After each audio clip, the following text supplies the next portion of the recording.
Boker Tov Beshem Hashem Naaseh Venaser Sheniske Leagdil Torah ou Leadira. D'abord et avant tout, je tenais à m'excuser hier soir, mais on n'a pas fait cours parce que j'ai vu que le Rav Ben Chitrit faisait un cours à 9 heures et je ne voulais pas empêcher les gens de faire un choix. Donc on a annulé le cours parce qu'il y avait déjà un cours et c'est ce qui compte, à écart qu'il y ait des livrets Torah pour que d'abord et avant tout les gens puissent profiter de la Torah et puis deuxièmement, Bezrat Hashem, que le nom d'Hachem soit toujours sur nos lèvres. Amen. On est aujourd'hui lundi 20 du mois d'avril et on est déjà le 26 du mois de Nissan, Lechaim Tovim ou Shalom. Un shiur qui sera dédié ce matin dans la liste, parce que je rappelle qu'on a une longue liste, donc ceux qui achètent des shiurim, juste soyez patients avec moi, on va essayer de faire 5 shiurim blineder aujourd'hui. Aujourd'hui, c'est pour Déborah Ben Nero, pour la refoua shlema et définitive de Ruth et Yehuda Lelouch, ainsi que Claude et Martine Gozan. Même si on a déjà prié pour eux dans beaucoup d'autres shiurim, Bezrat Hashem, Shizkou les refoua shlema, Todarabah Dvorah Bezrat Hashem pour eux. Un grand bonjour aux frères Meslati, Maurice, Moshe et Aaron Ayekarim, Hashem Verech Etchem, Bechol Asher Tiftu Tasku Vetatzlichu. On a donc, comme je le disais, une liste un peu longue. On a aussi noté donc Yakir Marciano, Valérie Coste, Ayekara, Jérémy Alimi Todaraba. Et Aaron était aussi bien entendu sur la liste. Keren Benzaken, on l'a noté. Et Bezrat Hashem, que ce shiur soit pour l'élévation de toutes les âmes d'Israël, pour ceux qui sont plus de ce monde. Et Refoua Shlema pour tous les Béné Israël, sans oublier la Refoua Shlema du rabbin Shlomo Malka. Jamila Ben Enissim Bezrat Hashem. Et vous pourrez dédier, bien entendu, ce shiur pour toutes les personnes de vos cœurs. Juste encore une chose, je voudrais remercier du fond du cœur aussi Esther Ben Abenhaim, peut-être, Michael Kashkosh, si je prononce bien, Daniel Bilar, Shem Varechotra Yaakov Bilar Ayakar du Canada, Shakadosh Baruch Hu Malekol Mishalot Tipra Lavodatot Barach Bakol Mikol Kol, Jérémy Alimi, Jonathan Lalou. Un grand mazel tov aussi pour Sarah Lalou et son fiancé qui se marie, Benjamin Ganem, Abba Amir Haddad, Maurice Meslati, une fois de plus. Le shiur de 18h, c'était le tien. Je me suis trompé au niveau des noms, il ne faut pas m'en vouloir. Mais c'était le tien et c'est grâce à toi que le cours a été fait. Jérémy et Jérôme Kashki, si je l'ai bien prononcé. Linda Magazinish, Mamash Todaraba, toujours présente avec nous. Hashem Evarech Otar, Yoval Cohen. Hashem yevarech et kol darkechem etov shnotechem beneimim bakom mikol kol. Alors regardez, là on se voit pour ce shiur, on va étudier un petit peu le confinement de la Teva. On fait nos sages racontent toujours sur la paracha de Noach, parce que ça nous parle beaucoup par rapport au jour que l'on traverse, un peu difficile aujourd'hui, même plus que difficile pour beaucoup de gens. Ensuite, on se revoit pour un deuxième shiur, 5 minutes après ce shiur-là, sur Masechet Avot. Et encore, tout de suite après, un troisième shiur. Et ce soir, on se voit aussi pour un shiur sur le Sod HaChashmal, pour ceux qui sont initiés à ce genre d'études. Mais moi, je vous conseille vivement à tous de l'écouter, Bezrat Hashem. Et peut-être, je ne sais pas si on en fera, mais peut-être aussi un autre shiur. Quoi qu'il advienne, on commence avec Achaim Bateva, la vie pendant cette année que Noach a passée dans l'arche, pendant une année entière, confinée, dans un endroit où il ne pouvait même pas sortir à 100 mètres de la maison ou 500 mètres de la maison, puisque c'était des eaux tumultueuses et bouillantes qui entouraient son bateau. Valérie ? Tu peux faire pour la Askara de... Vada et la Askara de Ruchama Viviane. Bat Mesauda. Bat Mesauda, Ruach Hashem tenachena begana Eden, Elion vechol ha-shorvot, ima bichlal, arahamim, vasilichon, vechen, yeratzon, l'omar amen. Je tenais aussi à dire que grâce à Dieu, nous avons ici pu organiser nos minyanim, donc on n'est pas dans notre Bet Knesset, mais par contre les loyers, c'est un truc de fou, les loyers, eux, ils tournent, 26 000 shekels par mois, ça tourne, aussi bien cette synagogue que l'autre, donc on est quand même devant les synagogues, et pour ceux qui m'ont demandé de faire le Kaddish pour leurs défunts, eh bien sachez que je le fais, et Bezrat Hashem qu'Akadosh Baruch Hu pitché de tous les enfants d'Israël. Et on prie pour vous tous, pour ceux qui nous soutiennent. La liste est très longue, donc je ne veux pas perdre trop de temps. Ma Mikol Alev, ma mâche, une fois de plus, j'ai beaucoup de Hakaratatov quand je vois des gens qui nous accompagnent. Donc je ne donne pas tous les noms, c'est vrai, parce que moi j'ai qu'une partie sur mon portable, mon épouse à l'autre, il y a le bureau, il y a plusieurs arrivées. Donc ma mâche Mikol Alev, ma mâche, en mon nom, au nom de toutes les familles que l'on soutient, il y aura énormément de familles, au nom des Avrechim qui étudient la Torah. Matzdi'im lachem, sachez que ce mérite vous accompagnera aussi bien dans ce monde que dans l'autre. Soyez bénis sur tous vos chemins. Toda Rabba. Il y a autre chose, chérie? Non? Ok. Et bien entendu, Barosh Ubarishona, ma chère et tendre épouse, qui derrière la caméra, mais qui travaille du matin jusqu'au matin. Tov, Achaim Bateva. Alors c'est vrai que nous on est confinés, on est à la maison, mais on a quand même de bonnes conditions, malgré tout. Malgré tout. C'est dur, on est un peu dans le flou, on est retombé un peu de cette euphorie de Mashiach est là, ça y est, c'est bon. Pessah, dernier jour de Pessah, la Soudat Mashiach. Toujours rien. Toujours rien, mais ça ne devrait pas tarder. Je me suis posé la question juste avant de commencer le shiur ce matin, en revenant de Beth Knesset.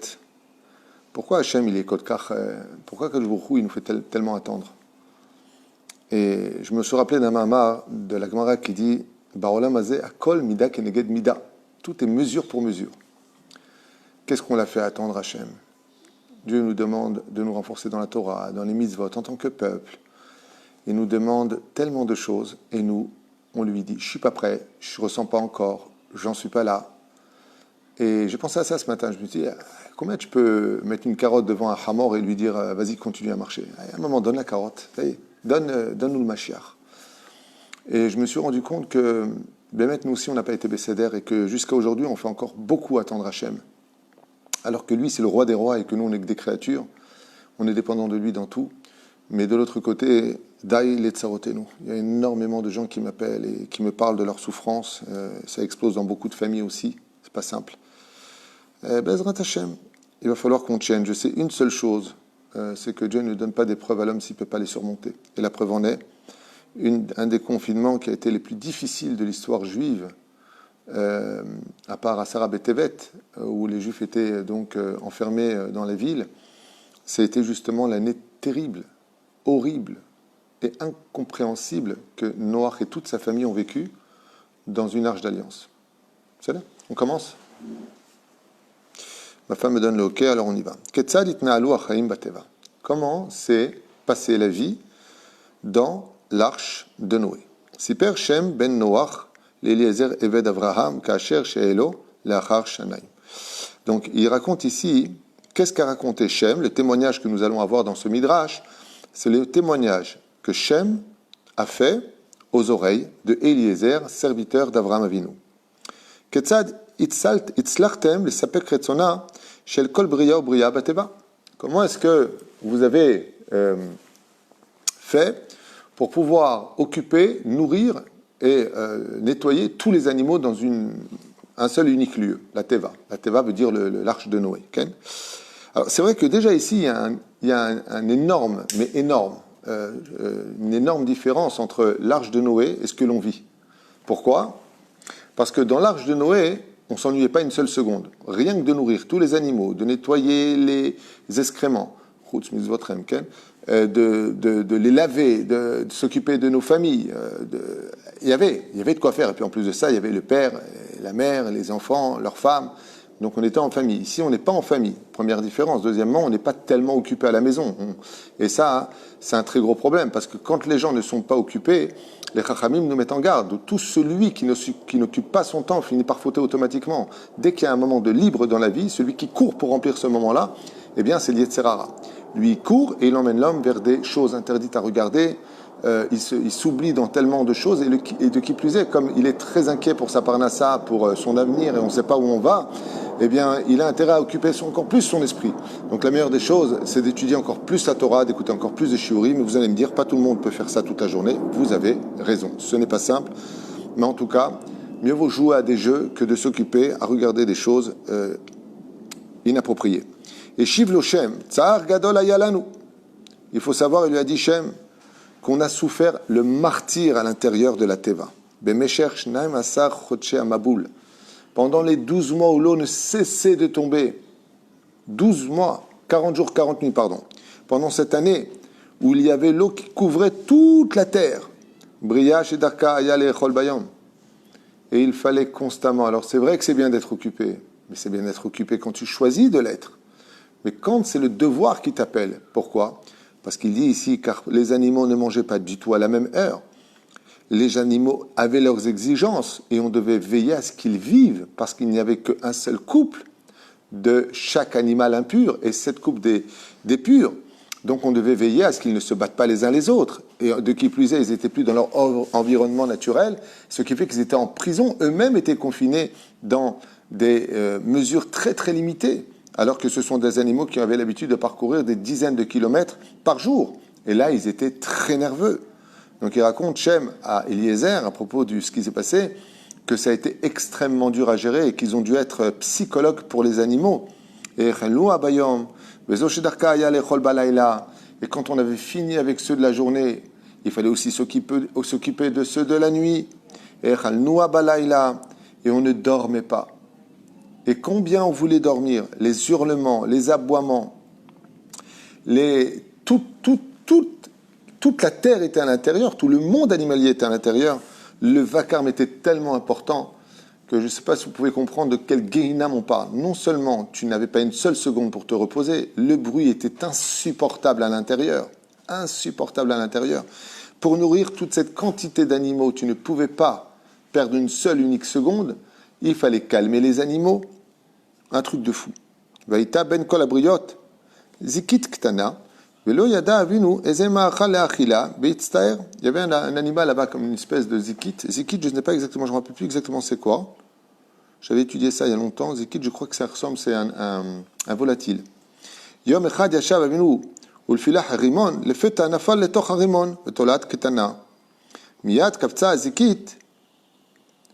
Ah, c'est pas un volatile, c'est comme un caméléon. Alors il dit ici que quand ils sont tombés sur une espèce de caméléon, lézard comme ça, ils ont voulu savoir quoi lui donner à manger. Ils ne savaient pas comment. Jusqu'à un moment, ils ont pris une espèce de grenade et il y a un petit verre qui est sorti. Et là, la langue s'est projetée sur le verre et il l'a avalé. Samach avinu meotoyom ve'elach ve'yadam haba mamazona ve'ishir yarakot lekarev le'erakev ad shitel'ahu echelut el'aim. Qu'est-ce qu'il a fait? Il a dû provoquer que les vers sortent. Donc il prenait des fruits qu'il avait mis de côté, des légumes, il les laissait pourrir et quand les vers se fabriquaient d'eux-mêmes, eh bien il les donnait à manger aux zikites. Voilà. Mais il y a des animaux qui ont très très très mal supporté le confinement dans la teva, comme qui? Le lion. Le lion a besoin de se sentir loin des autres, c'est pour ça que c'est le roi des animaux. Un roi ne vit pas parmi les autres.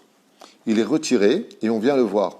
Le lion est déplacé en plein milieu des animaux, ce qui fait qu'il ne se sentait plus roi. L'onaga beshumbria. Donc, non seulement il était malade, il dit ici, il a très mal supporté la situation, l'onaga beshumbria. Et il n'a touché à rien. Donc le lion, il avait compris, il était calmé, qu'il ne devait pas toucher aux autres animaux, mais par contre, il attendait sa viande tous les jours. Et un jour, Noach a tardé à lui apporter parce qu'il était occupé avec d'autres animaux. Gadol, et comme le lion en avait marre d'attendre, il a fait un rugiment tellement important qu'il a affolé tous les animaux dans l'arche de Noach. Qu'est-ce qu'a fait Noach? Fatigué et sans avoir trop le choix, il a pris un bâton et il a frappé à ce moment-là le lion. Amar lo Hari, lo yeda'echa she'ata noten li teven le'echol bimkom basar, ela she'ata od makeni bemaklecha. Et le lion a fait comprendre à Noach quelque chose de très mignon. Il lui a dit, non seulement tu ne me donnes pas la viande dont j'ai besoin pour vivre, tu me donnes de la paille alors que je ne suis pas un herbivore, mais je suis un carnivore, mais en plus tu lèves la main sur moi alors que je suis confiné et considéré comme le roi. Si toi tu es le roi de la terre, moi je suis le roi des animaux. Et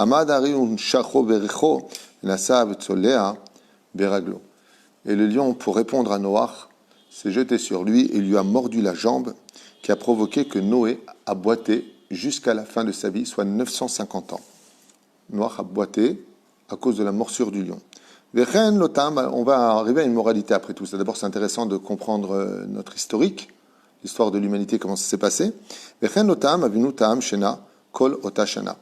Et là, Shem témoigne que Noach n'a pas fermé l'œil une seule seconde pendant 12 mois à l'intérieur de la Teva, parce qu'il avait la responsabilité de tous les animaux que Dieu lui avait demandé de garder.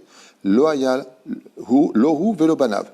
Mais il lui dit, voilà, par humilité, je n'ai pas voulu te le dire, mais nous, ni mon père n'a dormi, ni aucun humain dans la Teva n'a dormi, ni moi, ni mes frères n'avons dormi.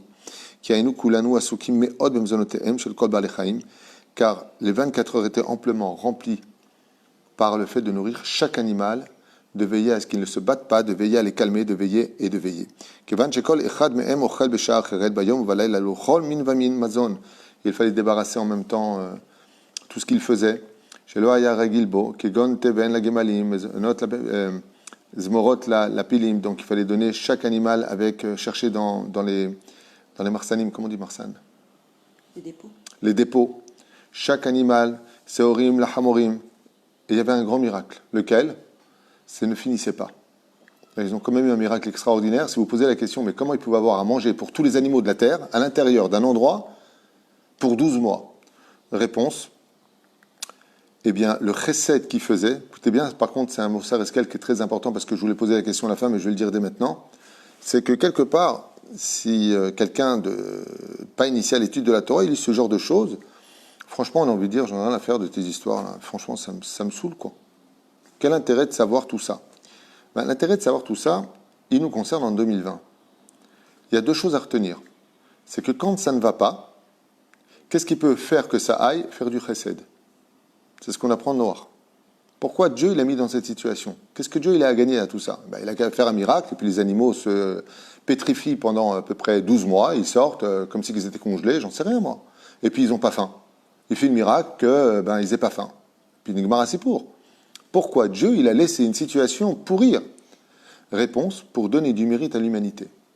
Pour donner du mérite, que chacun apprenne à se travailler au summum du summum de ce qu'il est. Tout comme Dieu se travaille constamment dans sa patience, dans sa gentillesse avec chacune de ses créatures, il fallait, disent les Chachamim, que nous les hommes, nous fassions aussi nos preuves. Donc moi aussi je vous attends. Dieu il a dit, je vous sauve, mais je vous attends au tournant. Donc, Olam Chesed Ibane, comme l'a dit le roi David, quand le monde est détruit, Olam, le monde Chesed, dans le Chesed, la bonté, Ibane. Pour reconstruire un monde, il faut que la base soit de Chesed. Donc, dans la Teva de Noach, dans l'arche d'alliance, dans l'arche de Noach, eh bien, il fallait prouver qu'on était 100% Chesed. Et c'est ce qui s'est passé ici avec Noach. Deuxième chose qu'on apprend, c'est que quand tu fais du chesed, tu donnes à l'autre. Donc, si tu donnes ce que tu as, tu manques.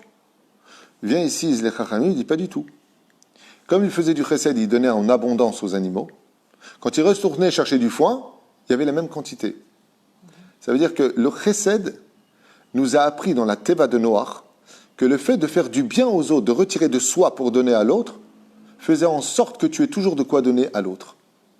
Mais aujourd'hui, on est dans une situation que c'est l'État qui doit donner aujourd'hui. Parce que les gens, ils sont... Chas vechalila, faut être un kofer batora pour dire que c'est l'État qui doit nous donner. Chas vechalom, de dire une chose pareille. Oy vavoy. Ça me rappelle l'histoire de cette femme qui était femme de ménage ici à Ashdod, et elle avait un patron qui la traitait comme une moins que rien. Et à chaque fois, elle l'humiliait en public. Cette femme est venue me voir au Beth Midrash, et avec des grosses larmes, elle m'a dit, j'en peux plus de ma situation. À chaque fois, il m'humilie en public, tout ce que c'est, jamais ce qu'il faut. Il se prend pour Dieu. Je lui ai dit, mais si tu n'es pas bien, les plus gênés sont vous, quitte. Elle m'a répondu, mais c'est ma parnassa. Je lui ai dit, alors? Elle m'a répondu, c'est mon patron qui me paye. Je lui ai dit, alors si tu viens de dire une chose pareille, reste. Parce que si tu m'avais dit effectivement que c'est Dieu qui te paye, qu'il utilise ton patron pour te payer, alors mchoum, il n'y a pas de problème. Cette femme a quitté son travail et grâce à Dieu, elle a trouvé une place de secrétaire. Elle est très bien payée jusqu'à aujourd'hui. Elle est toujours secrétaire grâce à Dieu. Je lui ai dit, fais un stage, elle est secrétaire médicale et elle gagne très bien sa vie. C'est pas le gouvernement qui nous donne à manger. Non, Juste un instant. Pour répondre à ta question, ce n'est pas nos patrons qui nous donnent à manger. Hashem zanum farnes lakol, c'est Dieu qui le fait. Si tu mets ta émouna, comme c'est marqué dans Ishayahu, maudit est l'homme qui a mis sa émouna en l'homme. Il ne faut jamais croire en l'homme. L'homme, il est rempli de parlotte. Regarde ce qu'ils ont promis le gouvernement israélien. Tu as vu ce qui se passe ce matin dans les journaux? On va ouvrir des prêts, on va vous donner, sur 5000 sociétés qui ont demandé de l'aide, 1800 seulement ont été entendus. J'ai un ami qui me dit ce matin au téléphone, qui demande donc un prêt à la banque, alors qu'il lui-même il a des garanties, il lui refuse. Qu'est-ce qu'il me dit? Il me dit qu'il leur a dit, mais c'est le gouvernement qui est garant, comme l'a dit Bibi Netanyahou. Il lui a même pas répondu, le banquier. Au revoir. avec 6% de taux d'intérêt.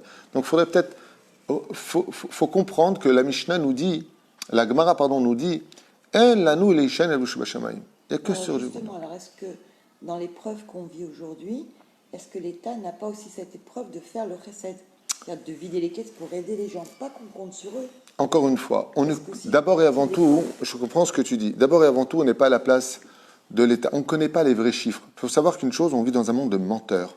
On est manipulé. Donc on ne va pas faire un cours sur la politique. Mais je suis dedans et tu le sais. C'est que de la manipulation. On vend aux gens ce qu'ils ont besoin d'entendre, on fait exactement le contraire. C'est Hachem Ishmor. La politique, c'est un endroit boueux où la seule chose qui intéresse les gens, c'est leur assiette, leur verre de vin. On est dans ce monde-là. Et dans tous les pays. Donc, on ne doit pas compter sur le gouvernement. Et à part cela, dans le Zohar, on nous apprend que tout ce qui est tête d'un pays, c'est Dieu qui le dirige. Il n'y a pas de libre arbitre vis-à-vis de la tête. Tu comprends? La reine, nous, on ne doit pas compter sur ça. Nous, on doit lever les yeux vers le ciel. Ribono shel olam, tout comme il y avait le gouvernement ici dans la Teva. Il n'y avait rien. Sur quoi ils ont compté? Quand Shem, il vient et il dit, par exemple, il manquait telle et telle chose à manger. Qu'est-ce qu'il disait, Shem? Ribono shel olam, tu nous as donné des animaux, on s'occupe d'eux.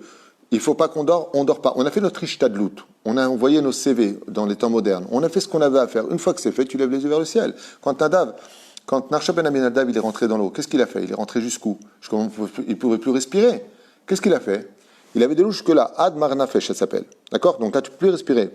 Et voilà, je suis arrivé là. Qu'est-ce qu'on fait, Hachem, maintenant? Maintenant, c'est à toi. Ou je meurs, ou tu ouvres. Ben, il a ouvert. C'est-à-dire qu'il y a une volonté d'Hachem que l'homme se surpasse dans sa vraie émouna. Et le vrai Baal Emouna, ce n'est pas celui qui compte sur l'homme. Moi, je peux te dire une chose, jamais, et tu le sais, je compte jamais sur un donateur. Et c'est marqué noir sur blanc dans les Tehillim. Al tiftehu min divim, ki en lo Yeshua. Même celui qui t'aide, lui-même, il n'a pas de garantie. Personne n'a des garanties, il n'y a que Dieu. Il faut juste trouver le mérite de pouvoir aider. Et Noach, pourquoi il a plu à Dieu? Parce qu'il a cherché à être celui qui voulait être le tremplin pour réussir à donner. Noir, c'est celui qui est paisible. Comment il est paisible? Il donne. Il a donné à Dieu quoi? Je ne dors pas, je m'occupe que de ta création, le reste c'est à toi. Moi, je ne peux pas faire. C'est-à-dire, on devient, comme le dit le Balakati, on devient un shoutaf d'Akadosh Baruch Hu, b'maaseh bereshit. C'est une ishtadlut. C'est une ishtadlut. C'est juste une istadjout. La reine, on doit compter ni sur le gouvernement, et je vous donne un conseil d'amis, ne comptez jamais ni sur Bibi Netanyahou, ni sur Macron, ni sur Trump. Ne comptez sur personne. Parce que tout est erroné, les chiffres sont erronés, les promesses sont là pour calmer, mais dans le tachles, et c'est ce que moi j'aime le plus, et tu me connais dans le travail, moi je suis quelqu'un, 2 et 2, 4, mais il est là sur la table. Si c'est pour parler, je n'ai pas que ça à faire. On est dans un monde de tachles. Il y a quelqu'un qui demande, mais si les banques ne donnent pas, ni le gouvernement, alors comment recevoir? Il y a Dieu, tzaddik, à ce point-là, vous n'arrivez pas à comprendre. Il y a Dieu. Moi, j'ai combien de payes on fait 30 payes par mois, 33 payes par mois. Les loyers, sur qui je compte? Que sur Hachem. Je fais nishtadlout, rabotai, qui peut nous aider? Celui qui veut acheter un chiot, c'est nishtadlout. Mais je parle avec qui? Je ne sais même pas avec qui je parle de l'autre côté de l'écran. Il y a Dieu. La Gemara nous dit dans Sota, la Gemara nous dit dans Sanhedrin, tout ce que voudra Hachem. Vous vous rappelez ces cours? Je les ai fait il y a des années. Regardez-les en arrière. Toratraim.net. À la fin des temps, Dieu retirera toutes les possibilités. Pourquoi? Pour qu'on ne se retourne que vers lui. Dieu voudra se dévoiler. De quelle façon? Pour qu'on le dévoile. C'est à nous de dévoiler Hachem. Maître du monde, Ribono shel olam, Atazam farnes lakol, c'est entre tes mains. Aide-nous. Vous comptez sur le gouvernement. Mais c'est un suicide, vous êtes fous. Gouvernement. Vous savez, je vous racontais une anecdote. Je ne devrais pas le faire, mais c'est pas grave. Je suis Chaver Moatza ici. Je suis, en français on dit Chaver Moatza, conseiller municipal. D'accord? Je suis le 4e de la liste de chasse. Donc je suis aussi dans l'intimité de ce qui se passe à la mairie d'Ashdod. Alors je vais vous raconter quelque chose de très simple. Si ça vous intéresse. J'ai le droit de le dire. Ce n'est pas du Lachon Hara ni du Mossi Shemra. Ça a été dit dans la réunion et on peut le retrouver sur Internet. Mais juste pour vous faire comprendre. Ici, dans la ville d'Ashdod, les responsables du commerce, parce que c'est une ville florissante, Ashdod, il faut le savoir, au niveau du commerce, c'est peut-être une des premières villes dans son épanouissement et dans ses revenus. Et la mairie d'Ashdod est une mairie assez équilibrée financièrement. Et bien entendu, tout le monde a sonné la sonnette d'alarme pour la ville d'Ashdod en disant les boutiques ferment les gens ne pourront pas se relever, même si pour acheter de la marchandise, ils n'auront pas l'argent. Il y aura des guerres avec les loyers, qui va payer, qui ne va pas payer. Parce que celui qui veut son loyer, il mange avec. Et celui qui devait payer le loyer, il n'a pas pu ouvrir. Donc comment il va pouvoir payer? Et puis même les gens, quand ils vont reprendre le commerce, le mec, il ouvre, c'est un luxe d'acheter un bijou après ce qui va se passer. C'est un luxe d'aller au restaurant. C'est un luxe d'aller à l'hôtel. C'est un luxe. On met ça de côté pour l'instant. Donc le système, quand ça reprendra, il va mettre au moins entre 8 et 1 an. D'accord? N'importe quel imbécile fait le calcul, il comprendra très très vite cela. C'est pas, ça s'arrête, ça y est, c'est bon. On va sortir ouf, mais on va sortir ouf difficilement. À moins que d'ici là, on ait la Géoula et Bezrat Hashem, c'est ce que je souhaite et c'est ce que j'espère le plus pour nous tous. C'est ce qu'il a répondu, le maire. Il nous a arrêtés tous net. Net. Il a dit, vous savez, vous êtes tous en train de demander de sortir l'argent des caisses. Je vous parle crûment. Ok? L'argent des caisses a déjà été sorti. Et là, aujourd'hui, on doit veiller d'abord sur la paye des gens de la Yéria, parce que si le cœur de la ville, c'est-à-dire la Yéria, la mairie, ne fonctionne pas, si on ne les paye pas et qu'on les met au chômage, donc il n'y a plus ces bureaux-là, tout le système s'arrête dans la ville. Donc d'abord, on va veiller à ce que le cœur continue à vivre, et après, on commencera à s'occuper du reste.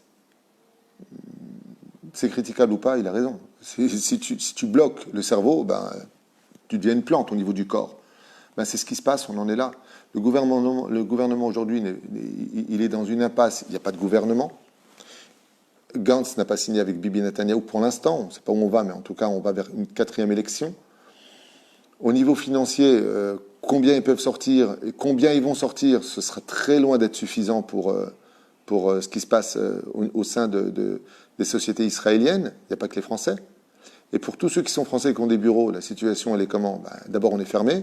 Et combien même ceux qui veulent travailler, ils appellent en France, le confinement ne donne pas spécialement envie aux gens de répondre positif. Surtout que le gouvernement israélien, pour tout ce qui touche à ces métiers que font les gens, comment on appelle ça, le réchauffement des maisons, là j'ai oublié, l'ISO et ainsi de suite, il dit ok, il n'a pas arrêté, mais il ne paye pas, parce qu'ils ont des priorités. Et pourquoi tout ça? Pourquoi Dieu il bloque tout ça? Pourquoi Dieu il a fermé toutes ses portes? La Gemara répond à ça, 49 Amoud Bet de Masechet Sota. Dieu il dit comme ça, je ferai en sorte que toutes les portes soient fermées pour qu'il n'y ait plus qu'une seule porte ouverte. Et par là-bas, tout le monde passera. C'est quoi cette porte? On a compris, il faut demander qu'à Dieu. Dieu veut qu'on s'adresse à lui à la fin des temps. C'est tout. Moi, je peux vous affirmer une chose. Donc c'est la seule réponse qu'on peut avoir aujourd'hui. Pourquoi tu en as d'autres? Si vous en avez d'autres, je suis prêt à entendre. Je suis dans la politique, je donne des conseils au niveau professionnel, je fais du consulting. J'ai la tête sur les épaules, je ne compte pas sur les miracles, et vous me connaissez au niveau Torah, plus ou moins. Donc je vous écoute, si vous avez mieux à faire, moi je suis prêt à apprendre. Hier, aux informations sur la 12e chaîne israélienne, une des représentantes de l'enseignement a répondu une chose qui était incroyable et qui a fait sourire d'ailleurs tous les journalistes. Vous savez ce qu'elle a dit? Elle a fait comme ça, Be'ezrat Hashem. Ça a été sa réponse. Tu l'as entendu hier soir? Vous savez comment elle a dit? Be'ezrat Hashem. Des gens qui font ni Shabbat, qui mangent même pas kasher. Qu'est-ce qu'elle a dit? Be'ezrat Hashem. Vous avez autre chose à vendre? Je ne vois pas. Au niveau cartésien, Am Israël, il n'est pas comme les autres peuples. On se relèvera tous. Vous inquiétez pas, on est en Israël. Dieu ne nous a pas emmenés ici pour mourir. Il nous a emmenés ici pour vivre et pour recréer la nation d'Israël. Donc, Be'ezrat Hashem, Kol Tov. Ceux qui sont en Chutz Laaretz, qui n'oublient pas que Dieu n'a jamais laissé un de ses enfants nulle part, et que même ceux qui ont traversé ce soir, vous savez que c'est Yom HaShoah, et pour tous les historiens, il n'y avait plus de peuple d'Israël, et pourtant Israël Chavek Hayam. Il n'y a pas de désespoir. La Gemara nous dit dans Sanhedrin, qu'est-ce que fera l'homme à la fin des temps? Les Amoraïm, ils ont dit, je ne veux pas être présent à la fin des temps. D'accord, alors qu'est-ce qu'on fait? Qu'est-ce que fera l'homme pour être sauvé? Il y a Sok Batora ou Bigmulut Rasadim, Masechet Sanhedrin, Daf 98. Qu'il s'occupe de l'étude de la Torah et qu'il fasse du chesed, ce dont on est en train de faire et ce qu'on est en train d'étudier. Faire du bien autour de nous, calmer les choses, du respect pour les femmes vis-à-vis des maris, les maris vis-à-vis des femmes, avec les enfants, d'essayer de se comprendre, d'essayer de maintenir cet équilibre, d'essayer de ne pas s'insulter, d'essayer, Bezrat Hashem, de dire à Hashem, Potech et Yadecha, Masbiya Alechol Chaylatzon. Une fois que vous avez fait votre ishtadlut, qu'est-ce que vous attendez? Qu'est-ce que vous attendez de plus? Il n'y a que Dieu. Dieu, il ne connaît pas notre situation. C'est lui qui nous a mis dedans. Et il sait très bien où on en est, il sait très bien quels sont nos désarrois. Et il faut, comme je vous l'ai dit, la dernière épreuve, ce sera celle de l'Aïmouna. Faire un cours sur l'Aïmouna. Faire un cours sur l'Aïmouna, vous en avez à peu près 18 sur toratraim.net. Mais Blin Eder, j'essaierai ce soir de vous préparer un petit cours sympathique sur l'Aïmouna et il faut tenir. Et celui qui vous parle, c'est pas simplement que j'ai une famille dont je suis responsable, moi aussi j'ai un loyer, moi aussi je paye comme vous. J'ai un bureau aussi que je dois payer, j'ai des loyers à droite et à gauche, j'ai des familles qui tapent à la porte tous les jours, les téléphones qui sonnent tous les jours. Voilà, donc c'est pas style moi ça va et vous ça va pas. Non, on est tous sur le même bateau et grâce à Dieu, on garde le sourire et on a confiance en Hachem. Et ben Ezrat Hachem, on fera ce qu'il faut. On est Ma'amin. On est Ma'amin, Be'emouna Shlema. Puis de toute façon, je vous dire un truc. Allez, sois pas Ma'amin, pleure. Ça arrange? Non, alors souris. Au moins, tu as gagné un sourire. La Hamrim Tarmusin, la Izzim, Kashanim, la Shvarim. Donc ici, il parle de Tzimche, Lufim, la Walvrim, les Tzimche Hatzuvot, la Tzvaim, Vechoulé, Vechoulé. Donc là, il nous parle de chaque animal, ce qu'il consommait. Yom Echad Ifrin Abba. Donc il raconte Shem à Eliezer, serviteur d'Abraham. Il dit une fois, mon père, il a observé quoi? Qui est Usharna Atzipor Shochevetla Bapina Ve'ena Mashmia et Kola. Il a vu qu'un des oiseaux dans l'arche ne faisait plus entendre sa voix. Peut-être un rossignol, ou je ne sais pas. Tamma Ve'sha'alota. Noach, il faut savoir une chose, c'est qu'il parlait le langage des animaux, comme le roi Salomon. Madoa lo tevakshi mimeni mezonech. Il lui a dit à l'oiseau, tu ne siffles pas, peut-être que tu as faim, pourquoi tu ne me demandes pas de te nourrir? Shivalo ra'eti ki rabba avodatecha. Il lui a dit, parce que je te vois travailler sans faim. Je vois que tu ne dors pas, lui a dit l'oiseau, à Noach. Imkol yeshve ateva, avec tout ce que tu as déjà comme travail de tous ces animaux dans cette teva, dans cette arche. Ubacharti lir'ov kim'a ve'lachsor mimcha tircha v'amal. Et l'oiseau dit à Noach à ce moment-là, et je préfère me retenir de manger ou de boire que de te voir courir et de te rajouter des soucis pour moi. Mishishama et dvarea vivin godel rahmanuta alav amar at hasat al tirchati al ken beruchati. Et Noach, vous savez qu'il avait la force de la parole que Dieu lui avait donnée, il a béni cet oiseau. Vehiratson milifne boré olamim azan umfarnes lakol. Regarde ce qu'on lit. Qu'est-ce qu'il a dit Noach? Qu'il soit de ta volonté, Dieu du ciel et de la terre, qui nourrit et donne la parnassa à toutes tes créatures, la kol ou mechaye à kol, et qui refait vivre l'impossible, mechaye, la kol, qui refait vivre les gens de la mort, shitichye les fanav les olam velotamuti. Et il a béni cet oiseau-là, qu'il ne connaisse jamais la mort. Il lui a dit, puisque tu as eu pitié de moi. Et regardez, c'est incroyable, parce que qu'est-ce qu'on a dit? Que le but de ce monde, c'est de donner, de faire du bien. Qu'est-ce qu'elle a donné ici, cet oiseau, qui a été béni par Noach et qui vit apparemment encore de nos jours, selon le texte? Elle n'a rien donné. Seulement, elle a donné du chesed. Elle a dit quoi? Je vais te rajouter. Je préfère, il lui a dit, ni boire ni manger. Donc l'oiseau, il ne chantait plus pourquoi, il était sur le point de mourir. Je préfère en fin de compte mourir que de te déranger. Qu'est-ce qu'il a fait Noach? Il lui a dit, je te bénis de la vie éternelle. Tu ne connaîtras jamais la mort. Et le texte nous dit ici, et c'est pour ça que jusqu'à aujourd'hui, et la venue du Mashiach, cet oiseau vit encore depuis la création du monde, depuis exactement l'époque de Noé, jusqu'à aujourd'hui, il vit encore. Pourquoi est-ce qu'il a béni d'une telle bénédiction? Parce qu'il a tenu compte de la souffrance de Noach. Et Noach l'a béni de tout son cœur. N'oubliez pas juste un détail, je le dis, je le répète, quant à Kadosh Baruch Hu, ça me rappelle un peu le roi Salomon. Le roi Salomon, quand il a pris les pouvoirs à l'âge de 12 ans, et qui s'est rendu compte de l'énorme populace israélienne qui vivait à son époque, il a voulu, le roi Salomon, qu'il n'y ait pas de pauvres. Salomon vient du mot shlemut, shlema, shalem, qui veut dire complet. Et il a dit, comment je vais faire? Comment je peux faire que dans mon pays, tout le monde vive bien? Et il a commencé, lui qui était très très sage et intelligent, il a commencé à réfléchir dans tous les sens. Jusqu'au moment où il y a un rocher qui est tombé comme ça, pas loin de lui, alors qu'il était sur la route chevauchant son cheval, et ce rocher s'est cassé en deux. Et qu'est-ce qu'il a vu? Il se rapproche comme ça, et il voit une fourmi qui était coincée à l'intérieur du rocher. Comment elle est rentrée, je ne sais pas exactement. Peut-être qu'il y avait un trou, une fissure, elle n'a pas retrouvé son chemin, je ne sais pas. Et elle était en train de manger un grain de riz. Alors le roi Salomon, il a appelé Tzadok à Cohen, il a appelé ceux qui l'entouraient. Et il leur a dit, regardez, regardez, une fourmi qui est enfermée au milieu d'un rocher. Akadosh Baruch Hu, il s'est inquiété pour qu'elle ait à manger, il lui a envoyé un grain de riz. Vous pouvez m'expliquer, vous, comment ce grain de riz-là, il est rentré à l'intérieur du rocher? Une fourmi, qu'elle rentre, on peut imaginer. Mais un grain de riz, comment il rentre? Alors tu vas me dire, mais c'est la fourmi qui a pris le grain de riz, t'es bête. Le roi Salomon, s'il pose la question, c'est qu'il voyait qu'il n'y avait aucune chance pour que ce soit passé comme cela. Il n'y aurait pas eu de quoi faire passer le grain de riz. Mais la reine, le roi Salomon, qu'est-ce qu'il a dit? Il a dit, j'ai compris une chose. Si on veut que tout le monde s'en sorte, l'intelligence de l'homme ne suffit pas. Manachnu doagim. Comment on peut s'inquiéter? Qui boré olam, zan umfarnes la kol. C'est lui qui donne à boire et à manger à tout le monde.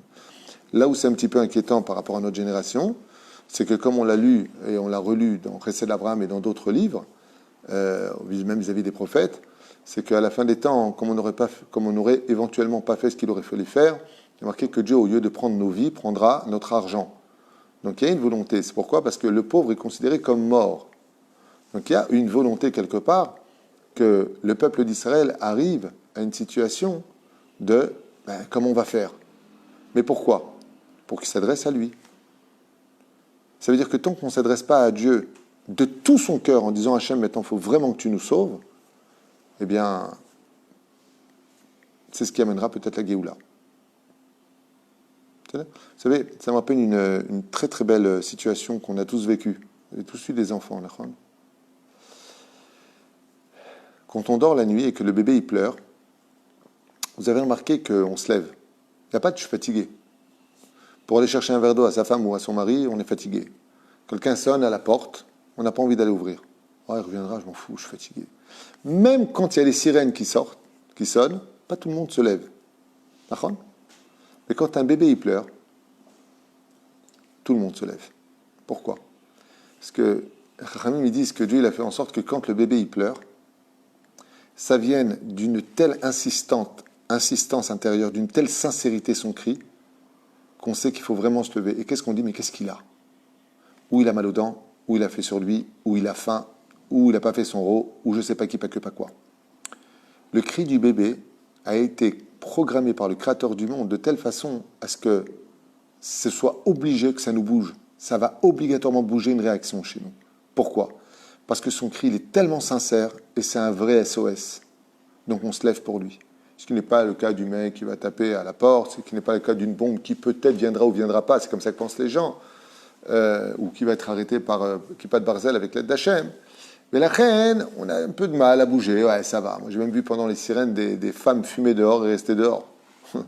Mais par contre, quand il y a un bébé qui pleure, tout le monde court voir. Qu'est-ce qu'il a?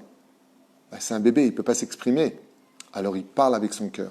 Aujourd'hui, il est fort probable que le Créateur du monde attende de nous, Béhémet, au lieu de nous prendre la tête à la maison et de crier sur les uns et les autres, qu'on crie vers Hachem en lui disant Ribono shel olam, stop, Dai, aide-moi, stop. Alors tu vas dire oui, mais ok, voilà, je l'ai fait.